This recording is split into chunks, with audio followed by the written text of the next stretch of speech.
देखिए applied math first में chapter number 19 अवकलन के सरल उपयोग simple application of differentiation start कर रहे हैं। इससे पहले हमने सक्सेसिव डिफरेंशिएशन कंप्लीट कर दिया था और अब आगे के जो चैप्टर्स हैं वो उतने कॉम्प्लिकेटेड नहीं है जितना कि वो सक्सेसिव डिफरेंशिएशन था। अवकलन के सरल उपयोगों में से 3 उपयोग हमारे पास हैं। एक एक करके हम एक एक उपयोग पढ़ेंगे और उससे रिलेटेड जो क्वेश्चंस हैं उनको सॉल्व करेंगे। इस हिसाब से बुक में 3 एक्सरसाइज भी दी हुई हैं, 3 कंसेप्ट और 3 एक्सरसाइज।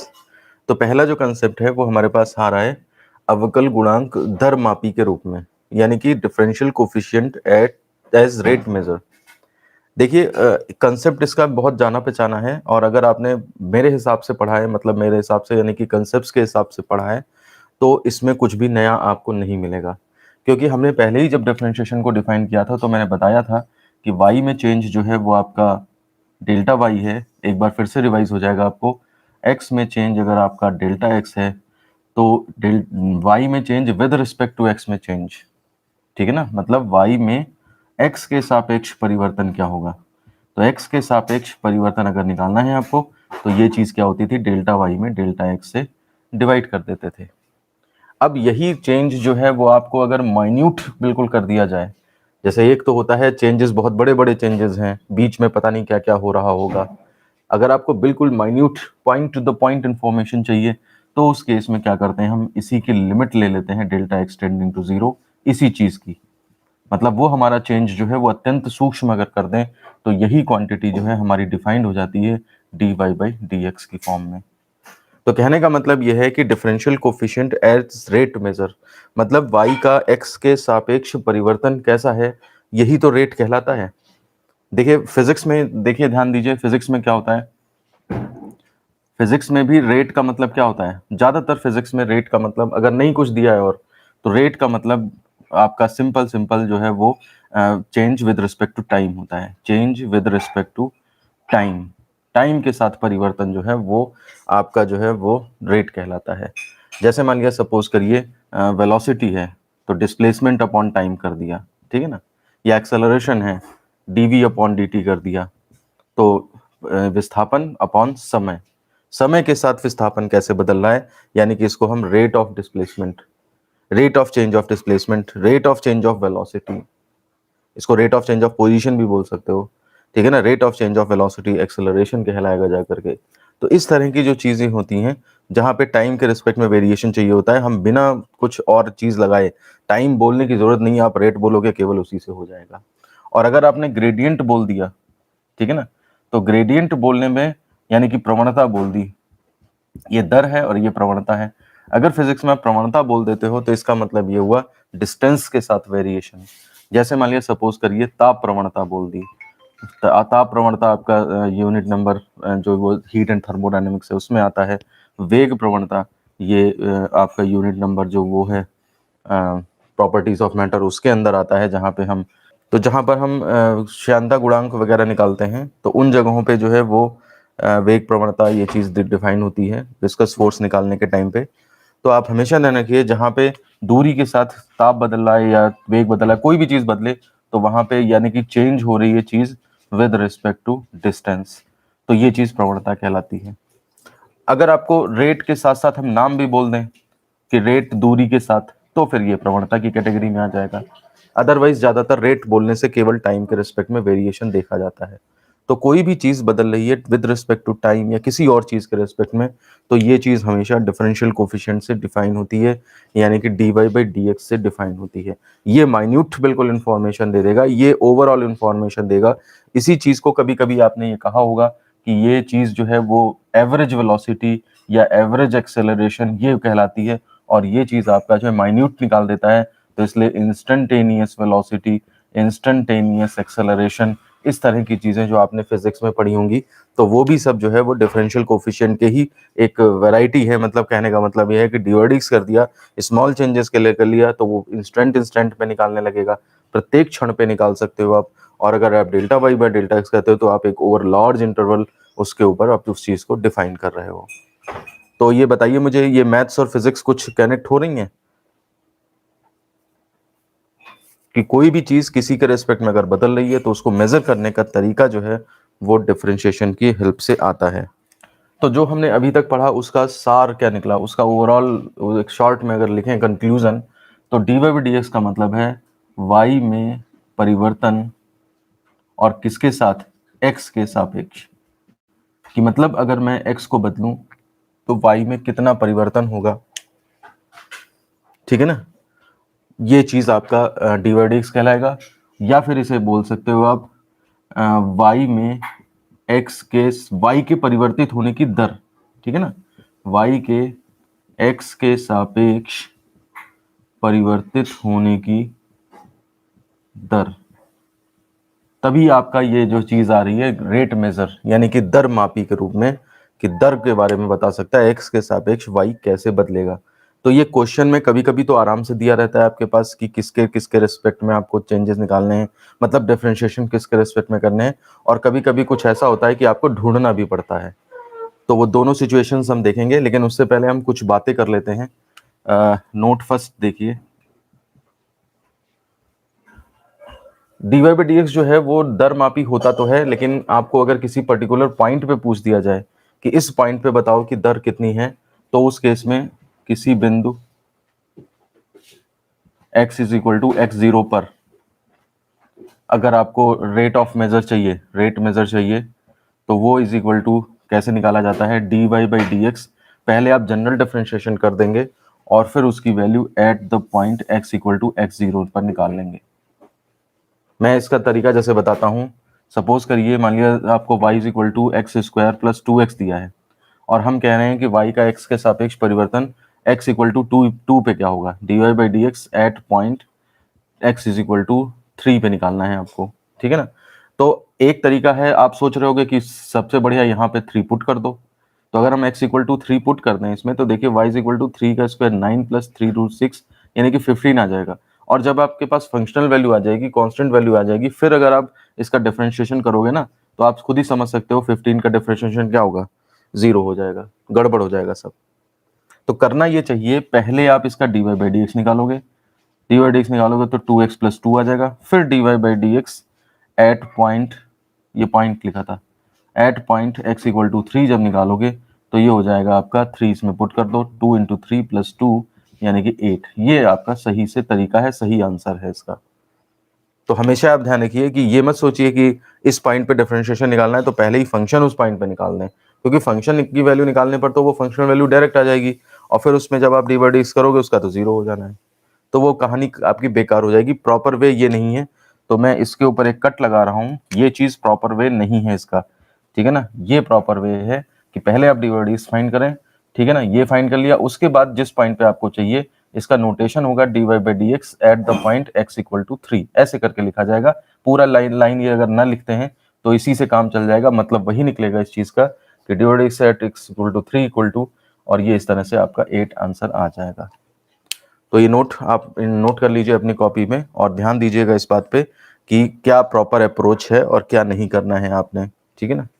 नोट नंबर 2 देखिए, देखिए ये बातें जो मैं बता रहा हूँ ये आपके लंबे समय तक काम आने वाली हैं, और जब तक आप पढ़ते रहेंगे तब तक आपको ये चीज़ें मतलब बार बार आती रहेंगी सामने। और अगर आप सही से नहीं समझते हैं, मतलब ये एक्चुअल कंसेप्ट्स हैं जो मैं आज अभी डिस्कस कर रहा हूँ आप लोगों के सामने, जो आज शुरू से कर रहा हूँ, या जो d y B d x के बारे में क्या होता है वो क्लास अगर किसी ने समझ ली तो d y B d x से रिलेटेड डिफरेंशिएशन नाम कहीं भी आ जाएगा, किसी भी ब्रांच साइंस में आ जाएगा, चाहे फिजिक्स में, मैथ्स में, कहीं भी आप उसे क्लियर कट बिल्कुल कर ले जाओगे आराम से। तो समझ में आ जाएगा आपको कि एक्चुअली हो क्या रहा है।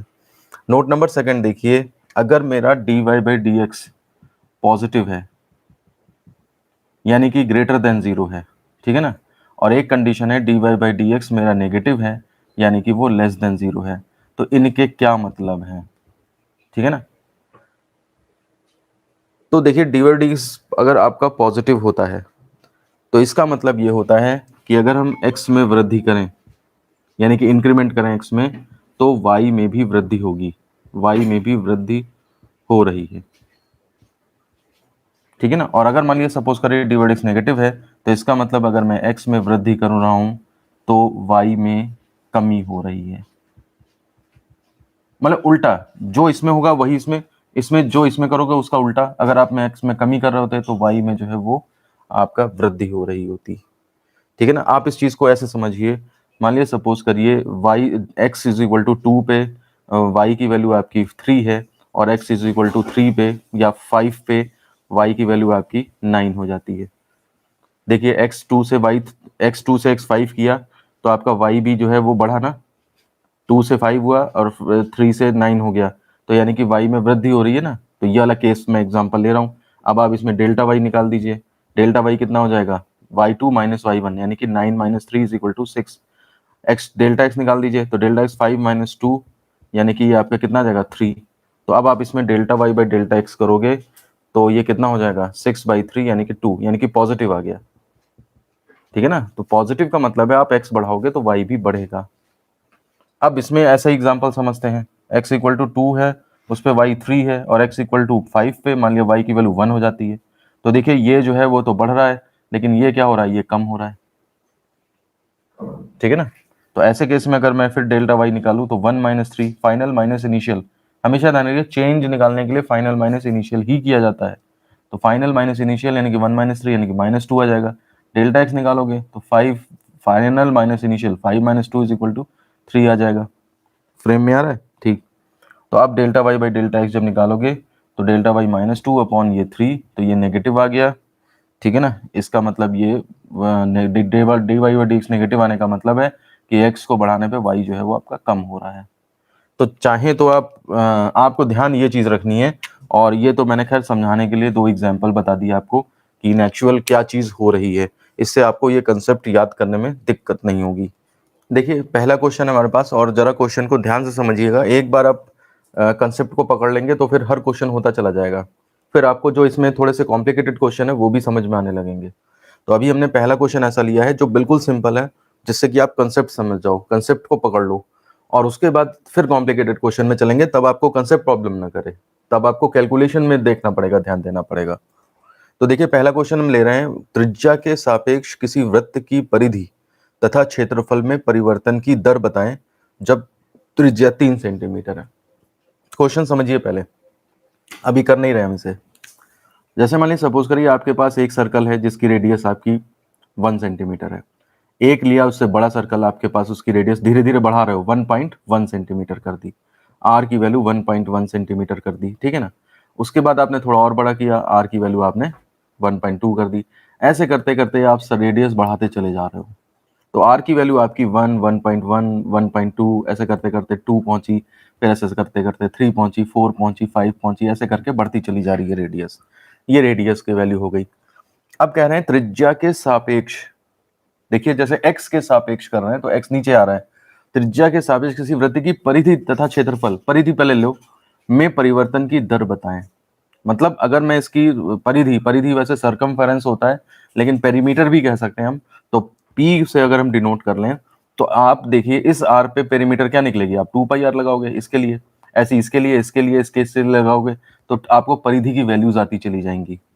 तो आपको क्या करना है कि त्रिज्या के सापेक्ष यानी कि डी आर नीचे, और परिधि में क्या चेंज हो रहा है यानी कि डीपी, उसकी वैल्यू आपको कैलकुलेट करनी है, और वो भी कहाँ, एट रेडियस 3 सेंटीमीटर, यानी कि आपको डीपी बाई डी आर पहले निकालना है, और उसके बाद जब निकल आए तो dp by D r at r is equal to 3 centimetre निकालना है, तब जाके आपका फाइनल आंसर आएगा। मुझे ये सोच के बताइए कि क्या आप समझ पा रहे हैं कि हम क्या सिचुएशन हो रही है और क्या निकालना चाह रहे हैं, क्योंकि अगले क्वेश्चंस में मैं ये सब नहीं बताया करूंगा कि एक्चुअल में क्या हो रहा है, वो उससे मतलब नहीं, सीधे ये कंसेप्ट इसीलिए समझ में नहीं आते हैं क्योंकि एक्चुअल में क्या हो रहा है वो चीज नहीं बताई जाती है। आपको डायरेक्ट ये बताया जाता है कि हाँ भाई ऐसा ऐसा इसलिए ऐसा कर रहे हैं। तो पहले तो डिवर्डिक्स के कंसेप्ट से आप ये समझिए कि किसको रिस्पेक्ट में किसको करना है, किसके रिस्पेक्ट में, ये चीज ढूंढनी है। ठीक है ना, और उसके बाद आप ये सिचुएशन समझिए कि कई सारे वृत्त होंगे, रेडियस धीरे धीरे बढ़ रही होगी तो उनकी परिधि भी धीरे धीरे बढ़ रही होगी, ऐसी एरिया भी धीरे धीरे बढ़ रहा होगा। तो अगर आप पेरीमीटर का निकालते हैं कि परिधि का त्रिज्या के सापेक्ष परिवर्तन की दर, तो परिवर्तन की दर का मतलब डिवर्डिक्स हो गया, किसका परिवर्तन होना है, परिधि का, तो डीपी कर दिया, और किसके रेस्पेक्ट में होना है, त्रिज्या के रेस्पेक्ट में, तो त्रिज्या को हमने नीचे कर लिया, रेडियस को नीचे कर लिया। इसका मतलब डीपी बाई डी आर निकालना है, और दर तब बतानी है जब त्रिज्या 3 सेंटीमीटर है, तो वो तो उसके बाद का काम है कि dp by D r at point r equal to 3 centimetre बताना है। मुझे बताइए क्वेश्चन की रूपरेखा समझ गए, जो लेआउट है क्वेश्चन का वो अगर आप समझ गए हैं तो फिर हम इस क्वेश्चन को सॉल्व करना स्टार्ट करें। ये कंसेप्ट्स होते हैं, देखिए ठीक है ना। क्वेश्चन को कैसे पहचानेंगे, तो देखिए पहले हम फॉर पेरीमीटर इसके लिए स्टार्ट कर रहे हैं। वैसा सरकमफेरेंस लिखना चाहिए परिधि, लेकिन पी पेरीमीटर पी से या सी से कर लेते, ठीक है। तो पेरीमीटर के लिए आप देखेंगे फॉर्मूला हमारे पास जो होता है P इज इक्वल टू कितना होता है 2πr, ठीक है ना।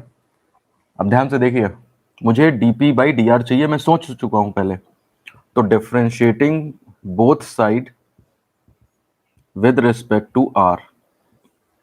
अब जैसे y is equal to something दिया है ना, y is equal to something, तो अब मैं दोनों तरफ r के रिस्पेक्ट में जो है वो डिफरेंशिएट कर रहा हूं, ठीक है ना। तो देखिए कितना आ जाएगा, ये आ जाएगा आपका dp by D R is equal to d by D R of 2πr। थोड़ा शॉर्ट मैंने डिटेल में ही कर देता हूँ डिफरेंशिएशन। 2 बाई कॉन्स्टेंट बाहर निकल आया, d by D R of r, ये वही है जैसे कि d by d x of x। तो कोई ऐसा चेन रूल नहीं लग रहा है, ये सिंपल डिफरेंशिएशन है। d by d x of x 1 होता है, d by D R of r वो भी 1 हो जाएगा। तो 2 पाई इंटू 1, ये कोई और होता नीचे वेरिएबल के t के टाइम के रिस्पेक्ट में कर रहा होता है, कुछ होता तो उस केस में फर्क पड़ता। तो यहाँ पर मेरा जो है वो dp बाई डी आर जो है वो निकल आया, dp by D R is equal to 2 pi, ये निकल आया, ठीक है ना। अब मुझे dp बाई डी आर कब चाहिए, जब त्रिज्या 3 सेंटीमीटर है। Now dp by D r at the point r is equal to 3 centimetre. तो ये देखिए जहां जहां r है वहां पे 3 रख दीजिए। तो देखिए हमारे पास 2 पाई आया है, r तो है ही नहीं इसके अंदर, तो r नहीं है तो कोई दिक्कत नहीं, आपका कांस्टेंट वैल्यू निकल आई है इसका मतलब, तो ये भी आपका 2 पाई ही रहेगा। यही आपका फाइनल आंसर हो जाएगा। जब r है ही नहीं तो पुट कैसे कर देंगे। तो इसका दूसरा मतलब है कि आपका वेरिएशन जो है रेडियस का पेरीमीटर के साथ वो कांस्टेंट है, इसलिए जो है आपका चाहे आप 3 पे निकालें, चाहे आप 2 पे निकालें, चाहे किसी भी पॉइंट पे निकालें, उससे कोई मतलब नहीं है, आपका रेट ऑफ चेंज 2 पाई ही रहेगा। अब देखिए एरिया के लिए भी मैं इसी में बता देता हूं। जब आप फॉर एरिया करोगे तो एरिया ए का फॉर्मूला होता है पाई आर स्क्वायर, ये देखिए। अब डिफरेंशिएट जब करोगे तो D A by D R is equal to D by D R of pi are square, pi बाहर निकल आएगा, T by D R of R square बनेगा, ठीक है ना। अब देखिए आर स्क्वायर का डिफरेंशिएशन, तो ये 2r हो जाएगा। जैसे एक्स स्क्वायर का 2x होता है, जिस रेस्पेक्ट में जो वेरिएबल है उसी के रेस्पेक्ट में डिफरेंशिएट कर रहा होता है। ऐसा नहीं है कि कोई चेन रूल लगेगा 2r डी आर बाई कुछ ऐसे करके आएगा, कुछ नहीं आएगा। पाई इंटू 2r यानी कि ये कितना आ जाएगा 2 पाई आर। अब देखिए यहाँ पे अब जो है वो आपका जो D A by D R निकला है वो रेडियस पे डिपेंड कर रहा है। तो अगर आप अब एरिया का निकालोगे वेरिएशन इसके साथ at the point r equal to 3, तो r की जगह 3 पुट हो जाएगा, यानी कि 2 पाई इंटू 3, ठीक है ना। इसका मतलब ये हो जाएगा आपका 3 इंटू 2 6 पाई ये, और इसकी यूनिट क्या हो जाएगी। और अगर आप लेफ्ट साइड से निकालोगे D A by D R, ये भी तो इसी की वैल्यू है, तो इससे भी निकाल सकते हैं यूनिट। एरिया में चेंज यानी कि एरिया यानी कि सेंटीमीटर स्क्वायर, और अपॉन रेडियस में चेंज यानी कि वो भी सेंटीमीटर में नपा होगा। तो इससे भी अगर आप देखोगे कटेगा तो क्या आएगा, सिंगल सेंटीमीटर आएगा।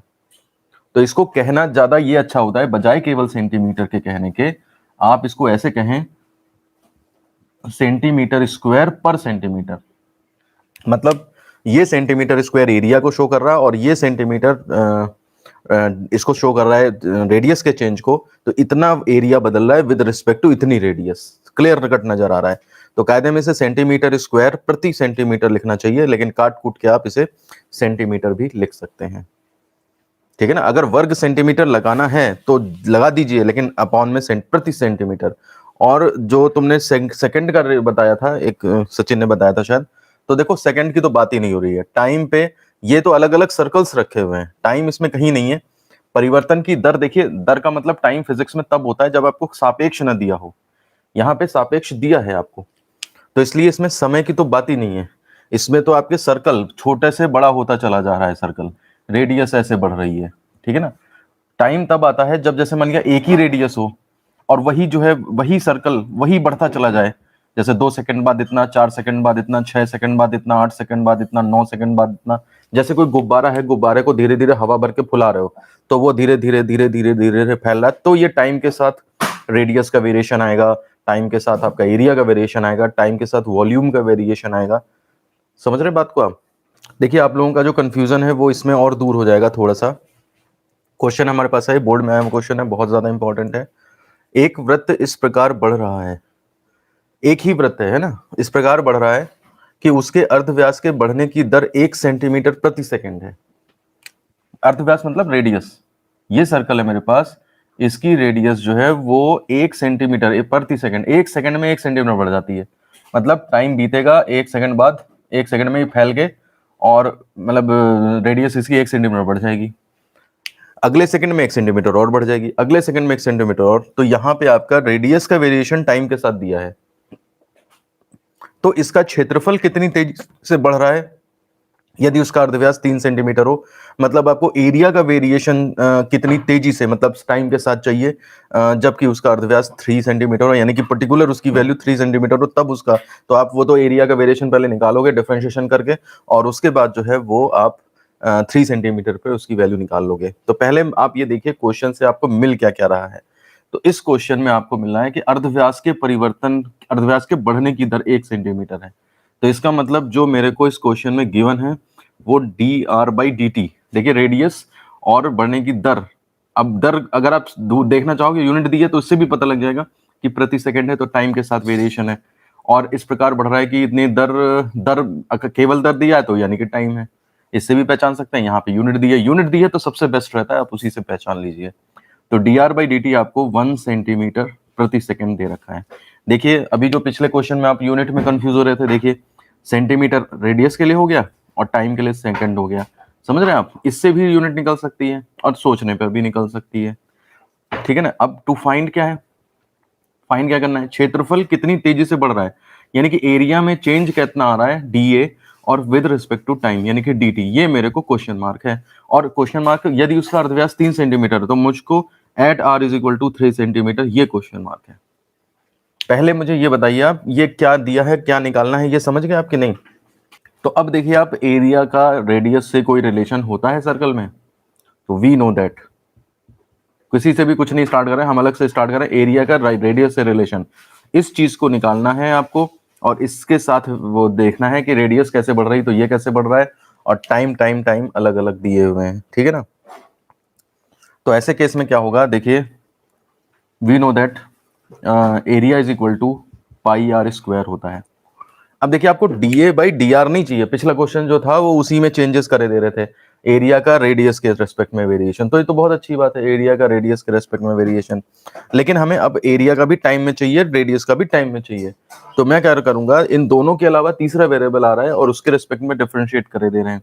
देखिए differentiating both side with respect to t. अब देखिए आपका चेन रूल और डिफरेंशिएशन और वो सब चीजें जो हैं वो आपकी अप्लाई होंगी इसके अंदर, ठीक है ना। डिफरेंशिएशन के थ्रू देखिए हम कितनी आसानी से ये सब चीजें जो हैं कॉम्प्लिकेटेड सी चीजें और निकाल सकते हैं। तो देखिए D by D, D A by D T, इधर तो कोई दिक्कत नहीं है। अब इधर जो है आपका देखिए डी बाई पाई बाहर निकाल लो, D by D T of R square, ये देखिए अब इसको सॉल्व कर ले गया कोई, तो ये क्वेश्चन उसके लिए कोई दिक्कत वाला नहीं है। अब देखिए आप आर स्क्वायर है और फंक्शन आपको डिफरेंशिएट करना है आपको टी के रेस्पेक्ट में, जाहिर सी बात है चेन रूल लगेगा। मेरे पास टी होता तो बड़े आराम से डिफरेंशिएट हो जाता, लेकिन मेरे पास तो क्या है, यहाँ पे आर दिया हुआ है। तो प्रॉब्लम क्या है आपके पास, प्रॉब्लम है आपके पास आर। तो पहले हम क्या करेंगे, इसको समथिंग को आर के रेस्पेक्ट में ही, मतलब इसी के रेस्पेक्ट में डिफरेंशिएट कर देंगे, समथिंग के रेस्पेक्ट में। तो ये हो जाएगा D A by D T is equal to pi, और देखिए आर स्क्वायर का पहले तो 2r हो गया, मतलब समथिंग के ही रिस्पेक्ट में, जैसे एक्स स्क्वायर का 2x तो वैसे ही इसका 2x हो गया, और जो प्रॉब्लम थी r उसको आपको एक बार और डिफरेंशिएट करना पड़ेगा। आर स्क्वायर का पहले 2r कर दिया और r को एक बार और डिफरेंशिएट कर दिया, सिंपल चेन रूल लगा है। आप ये सिचुएशन, कई बार बच्चे सोचते हैं पता नहीं क्या ऐसे कर दिया, ये क्या कर दिया, लेकिन जो रूल हमने पढ़े हैं वही आप एग्जैक्टली अप्लाई होते हुए देख पाए, यही तो कंसेप्ट का फायदा है। तब आपको ये सब चीजें रटनी नहीं पड़ेंगी कि ये कैसे आ गया, ये कहाँ से आ गया, नहीं तो बच्चे प्रैक्टिस भी कर लेते हैं पीछे जाए वहां सारे क्वेश्चंस की, और यहाँ पर जब आकर के फिर अटक जाते हैं। वजह यही है कि चेन रूल को उन्होंने ढंग से समझा नहीं। अब देखिए ये कितना आ जाएगा, 2 pi R D are by D T, ये आपका D A by D T यहाँ पे निकल आया। अब देखिए ये आपका D are by D T जो है 1 सेंटीमीटर पर सेकंड दिया था, तो इसकी वैल्यू आप फर्स्ट से डाल लें, सब्स्टिट्यूटिंग फ्रॉम फर्स्ट। अभी आप वो मत निकालिएगा, D A by D T at R equal to 3 मत निकालिएगा, अभी पहले D are by D T ये पुट कर लीजिए। तो D A by D T is equal to आ जाएगा 2 पाई आर इंटू 1, यानी कि 2 पाई आर आ गया। अब आप देख लीजिए, hence d A by D T at point r equal to 3 centimetre, तो ये इज इक्वल टू हो जाएगा 2 पाई, और आर की वैल्यू कितनी हो जाएगी 3 डाल दीजिए इसमें, तो ये 6 पाई। अब 6 पाई में आप क्या लगाओगे, इसकी यूनिट क्या आएगी, देखिए एरिया पर मिनट पर सेकंड, सेकंड में दिया है ना वेरिएशन, तो एरिया का सेंटीमीटर स्क्वायर पर सेकंड, ये आपका आंसर आएगा। तो इसलिए हमेशा इससे यूनिट देखिए आप कि लेफ्ट साइड में क्या क्वांटिटी लिखी है, उसी के हिसाब से आप यूनिट बना देंगे। तो अब आपको पीछे भी क्लियर हो गया होगा, पिछले क्वेश्चन में भी यूनिट कैसे बनाई और इस क्वेश्चन में भी कैसे यूनिट बना रहे हैं। देखिए अब हम इस क्वेश्चन पे आते हैं, और ये क्वेश्चन भी देखिए अब आपको पुराने जैसा ही लगेगा और आपको आसान लगेगा, अब ये गारंटी है हमारी। मोस्ट इंपॉर्टेंट है, बोर्ड में हुआ क्वेश्चन है। देखिए गोले का अर्धव्यास, यानी कि अब की बार आपके पास स्फेयर दिया है, सर्कल नहीं दिया है, स्फेयर दिया है, और उसका अर्धव्यास मीन्स रेडियस 1 सेंटीमीटर पर सेकंड की दर से बढ़ रहा है। तो इसका मतलब मेरे को गिवन क्या है, रेडियस के change with respect to time, यानी कि d are by D t मेरे को 1 सेंटीमीटर पर सेकंड दे दिया। टाइम यहां से भी पहचान सकते हैं, दर किसके रेस्पेक्ट में है, तो टाइम के रेस्पेक्ट में है, तो D R by D t मेरे को 1 सेंटीमीटर पर सेकंड दे दिया है। तो उसके आयतन तथा वक्रपृष्ठ के बढ़ने की दर का अनुपात निकालिए। आयतन मतलब वॉल्यूम, यानी कि dv बाई dt कितना होगा ये चाहिए मुझे, और दूसरा वक्रपृष्ठ यानी कि कर्व्ड सरफेस एरिया, यानी कि dc ओवर dt कितना है वो हमारे चाहिए। तो अब आप देखिए वॉल्यूम का पहले r से रिलेशन देखिए, वी नो दैट, ठीक है ना, और आयतन तथा वक्रपृष्ठ के बढ़ने की दर का अनुपात निकालिए, जबकि गोले का अर्धव्यास 3 सेंटीमीटर है, यानी कि dv by dt at r equal to 3 centimetre and dc by dt r is equal to जो है वो 3 सेंटीमीटर, ठीक है ना, ये चीजें चाहिए मुझे। तो कि चाहो तो फर्स्ट डाल दो ए पार्ट फॉर वॉल्यूम, तो वॉल्यूम के लिए पहले हम काम करते हैं क्योंकि दोनों के अलग अलग फॉर्मूले हमें पता है। तो देखिए वॉल्यूम कितना होता है, v equal to 4/3 pi r cube, तो 4/3 पाई आर क्यूब ये वॉल्यूम होता है स्फीयर का। अब आप क्या करोगे इसमें, differentiating both side with respect to t, तो ये देखिए इधर लेफ्ट साइड में dv बाई dt हो जाएगा, और इधर आपका कितना हो जाएगा 4/3 पाई बाहर d by dt of r cube. फिर से देखिए यहाँ पे चेन रूल, पहले हम r क्यूब का क्या करेंगे 3r स्क्वायर ही कर देंगे, जैसे कि सिंपल r के रेस्पेक्ट में ही कर दिया। फिर उसके बाद r को हम एक बार और डिफ्रेंशिएट कर देंगे टाइम के रेस्पेक्ट में। अब देखिए dr बाई dt इसके अंदर आ जाएगा, सब्स्टिट्यूटिंग फ्रॉम फर्स्ट से वैल्यू रख दीजिए, तो 4/3 पाई इंटू 3r स्क्वायर, 3 से 3 कैंसिल हो गया था, तो 4 pi are square and D are by D T की वैल्यू कितनी 1, तो D we by D T आपके पास जो आ जाता है वो आपके 4 पाई आर स्क्वायर आ जाता है। अब आपको एट आर इक्वल टू 3 चाहिए नाउ, अब आप क्या करोगे d we by D T at r is equal to 3 centimetre, तो ये आपके पास हो जाएगा 4 पाई इंटू 3 का स्क्वायर, यानी कि 9 चौक 36 36 पाई, और वॉल्यूम रेशियो उसका चाहिए किसके साथ, टाइम के साथ, तो सेंटीमीटर में चल रहा है क्वेश्चन, हाँ, तो सेंटीमीटर क्यूब पर सेकंड, ये आपका आंसर आएगा। देखिए ये हमारा आज की क्लास का लास्ट क्वेश्चन है। इस चैप्टर में मैं बता दूं आपको कितने तरह के क्वेश्चन हैं। कुछ तो नॉर्मल क्वेश्चंस हैं जो हमने आज किए, ठीक है ना। इस तरह के क्वेश्चंस में क्या होता है, रिलेशंस दिए रहते हैं और आप जो है वो कोई ज़्यादा दिमाग नहीं लगाना पड़ता है, आप जो है वो सिंपल रेशियो निकाल दें या डी बाई डी एक्स या D A by D T या कुछ भी करके, और किस पॉइंट पे निकालना है वो सब निकाल लिया जाता है। तो ये तो पहली वैरायटी थी। एक इसमें होते हैं कोन के क्वेश्चंस, यानी कि शंकु के क्वेश्चन होते हैं। इसमें यह है कि जैसे मान लिया सपोज करिए कि मिट्टी गिराई जा रही है, तो आपका वो मिट्टी का कोन बनता चला जा रहा है, तो उसका वॉल्यूम बढ़ने की रेट या हाइट बढ़ने की रेट, या फिर मान लिया सपोज करिए उल्टा एक शंकु दिया है, प्रतिलोमित शंकु कहते हैं इसे, और इसमें आप पानी भरते चले जा रहे हो तो कितने हिसाब से वॉल्यूम चेंज होगा, कितने हिसाब से पानी की हाइट बढ़ेगी, इस तरह के ये क्वेश्चंस होते हैं। और तीसरा टाइप जो होता है वो लैडर के क्वेश्चन होते हैं, सीढ़ी के क्वेश्चन होते हैं, कि सीढ़ी जो है वो उसके केस बना के दे देते हैं कि इस तरह से ये गिरना शुरू करती है या इस तरह से रखी है, तो इसका बढ़ने का रेट, घटने का रेट, और इस तरह से क्या क्या होता है। तो ये 3 तरह के क्वेश्चन होते हैं, तो एक एक लेक्चर में हम इनको कवर करेंगे। तो नॉर्मल जो क्वेश्चंस हैं उनका ये लास्ट क्वेश्चन हम ले रहे हैं। इसके बाद नेक्स्ट वीडियो में हम प्रतिलोमित शंकु के लेंगे और उससे नेक्स्ट वाले में सीढ़ी वाले क्वेश्चंस ले लेंगे। तो आपको क्लियर कट जो है वो समझ में आता रहेगा। अभी एक कंसेप्ट और बताना है मैंने, वो सीढ़ी वाले क्वेश्चन के साथ ही बताएंगे, अभी नहीं, अभी छोड़ रखा है मैंने उसको।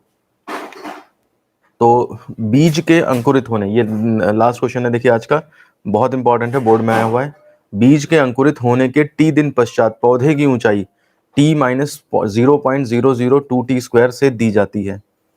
बताइए अंकुरित होने के 7 दिन बाद पौधा किस दर से बढ़ रहा है।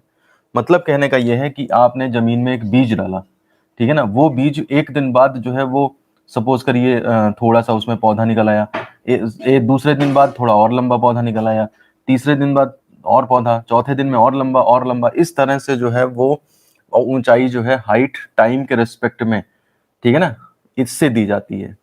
टी दिन पश्चात पौधे की ऊंचाई कितनी है, तो वो देखिए वेरिएशन भी एच का जो है टी के रिस्पेक्ट में ही है।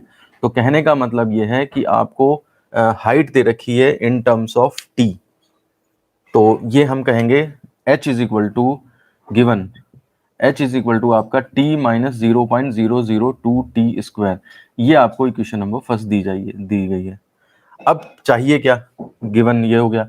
अंकुरित होने के 7 दिन बाद पौधा किस दर से बढ़ रहा है, किस दर से मतलब उसकी ऊंचाई, टू फाइंड, क्या फाइंड करना है, हाइट कैसे बदल रही है, यानी कि डी किस दर से बढ़ रही है, डी एच अपॉन टाइम के साथ वेरिएशन, और कितने दिन बाद, टाइम आपका कितना है 7 डेज, 7 डेज। तो ये इज इक्वल टू आपके पास क्वेश्चन मार्क है। मुझे बताइए पहले ये चीजें आप क्वेश्चन से ये चीजें निकाल पा रहे हैं कि नहीं, इसमें कोई समस्या तो नहीं आ रही है। सचिन, अरे वक्र पृष्ठ भी निकालना था, अरे हाँ वो क्वेश्चन तो अनुपात वाला था क्वेश्चन। चलो मैं बता देता हूँ, ये अभी बताया इन्होंने, तो पिछले क्वेश्चन में लास्ट क्वेश्चन के बारे में बता देता हूँ मैं, थोड़ा सा रह गया वो, उसमें आपको पहले dv/dt निकालना था, वो तो हमने निकाल दिया था। उसके बाद dc/dt भी निकालना था, वो निकाल दिया। उसके बाद जब आपको रेशियो निकालना था इसका, कि इनके वॉल्यूम और इनके वक्र पृष्ठ के जो रेशियो है, उनका जो चेंजेस हो रहे हैं उनका रेशियो चाहिए, तो लास्ट में जाके करेंगे आप इसको इक्वेशन नंबर कुछ और इसको इक्वेशन नंबर कुछ बन लेंगे। अतः अनुपात इज इक्वल टू, तो आप dv/dt अपॉन dc/dt कर देंगे, ठीक है ना। तो dv/dt जो है वो उस क्वेश्चन में आपका आया है, मैं देख लेता हूँ, ये आपका dv/dt आया था 36 पाई, ये तो हमने निकाल लिया था, ठीक है ना। और अपॉन dc/dt निकालना भूल गए थे। कर्व सरफेस के लिए आप क्या करोगे, वही 4πr² होता है फॉर्मूला स्फेयर की कर्व सरफेस, इसी की हेल्प से निकाल देना। तो ds कर्व सरफेस को dc से या ds से किसी से भी रिप्रेजेंट कर लें, तो ये आपका 24 पाई आ रहा था। तो ये निकाल के रेशियो 6 4 जा 6 6 जा 2 2 जा 2 3 जा, तो 3:2, ये इस तरह से आंसर आ जाएगा, ठीक है ना। तो वो गलती से रह गया वो क्वेश्चन, वो असल में एक चीज निकली, कभी कभी एग्जाम में भी यही गलती हो जाती है, एक चीज निकाली और सोचा बस यही क्वेश्चन था, बाकी अभी आधे से ज्यादा क्वेश्चन तो बचा हुआ था, ठीक है। तो उसे आप कंप्लीट कर लीजिएगा, कोई प्रॉब्लम होगी तो बताइएगा, नहीं तो देख लेंगे। ये चीज फ्रेम कर पा रहे हैं। अब देखिए आप क्या सिंपल क्या करना है, फ्रॉम फर्स्ट, ये फर्स्ट को ले लीजिए, from first h is equal to t minus 0.002 t² दिया हुआ है, आपको t के रेस्पेक्ट में dh/dt चाहिए, तो differentiating with respect to t both side, तो लेफ्ट साइड में तो dh/dt बन जाएगा, इधर तो t का ही एक्सप्रेशन दिया है, तो बहुत आसान है, 1 माइनस और t² का कितना हो जाएगा 2t, ये डिफरेंशिएशन हो गया जा करके, तो ये हो गया आपका 1 माइनस, इसका मल्टीप्लाई कर दीजिए 0.004 t, ये dh/dt आ गया। अब आपको dh/dt कितने पे चाहिए, t इक्वल टू 7 डेज पे चाहिए, तो ये t, सॉरी अगली लाइन में लिख लीजिए, hence dh/dt at t is equal to 7, तो ये 1 माइनस 0.004 इंटू 7, यानी कि 1 माइनस 0.0028028 1.028, ये आएगा आपका। और इसको जब सब्ट्रैक्ट कर देंगे तो देखिए सब्ट्रैक्ट करके आपका कितना आ रहा होगा, जरा मिलाइए, ये आ रहा आंसर, इसका आ रहा है, कौन सा क्वेश्चन है ये, फिफ्थ वाले का आंसर है 0.97 आ रहा है सेंटीमीटर प्रतिदिन,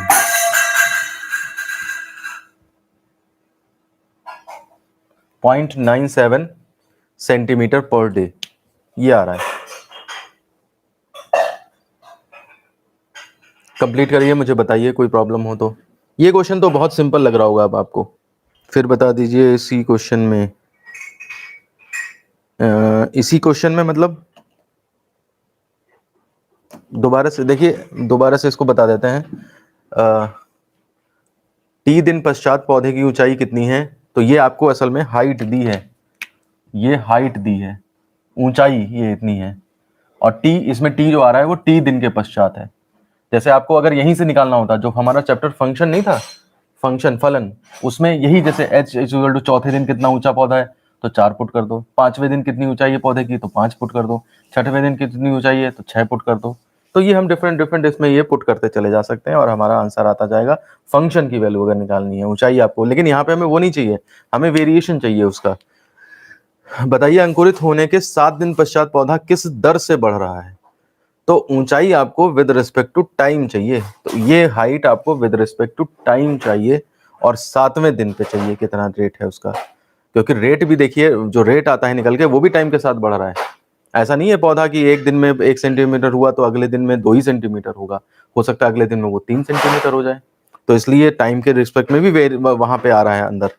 तो इसलिए हाइट आपको दी हुई थी यहाँ पे कि इतनी ऊंचाई है, और dh/dt आपको चाहिए, तो आपने बस इसको h को t के रिस्पेक्ट में उठा के डिफरेंशिएट कर दिया, आपके पास आंसर आ गया। मतलब केवल इतने से आप ना शुरू करें क्वेश्चन, इतना और क्या लाना है तब आपको पता लगेगा किसके रिस्पेक्ट में क्या डिफरेंशिएशन है। जैसे इस क्वेश्चन में यही वेरिएबल के रिस्पेक्ट में डिफरेंशिएशन था, लेकिन पिछले जो क्वेश्चंस किए उसमें जो है वो इसका दोनों का टाइम के रिस्पेक्ट में लेना पड़ा हमें, इधर वाले का भी, इधर जैसे वॉल्यूम आ जाता था इधर रेडियस आ जाती थी, और हमें समय के साथ वेरिएशन लेना पड़ा, तो इसमें भी टाइम के रिस्पेक्ट में, इसमें भी टाइम के रिस्पेक्ट में डिफरेंशिएट करना पड़ा। तो वो आपको तभी पता लग पाएगा जब आप ये देख लेंगे कि हमें क्या निकालना है। चलिए, तो आज के वीडियो में हमने अवकलन के सरल प्रयोग स्टार्ट किया है, और इसमें रेट मेजर के फॉर्म में पहला टाइप है आपका, पहली एक्सरसाइज है, तो उसके हमने 3 टाइप होते हैं बेसिकली। तो पहला टाइप के क्वेश्चंस हमने कंप्लीट कर दिए हैं सारे, आप इनकी प्रैक्टिस कर लीजिए, इससे रिलेटेड और क्वेश्चंस भी उनकी प्रैक्टिस कर लीजिए, और फिर नेक्स्ट क्लास में हम जो है वो कोन वाले क्वेश्चंस देखेंगे, प्रतिलोमित शंकु या सीधा शंकु या उल्टा शंकु, इस तरह के क्वेश्चंस होते हैं उनमें इन्वॉल्व, तो उनको देखेंगे। तो आज के वीडियो में बस इतना ही, धन्यवाद।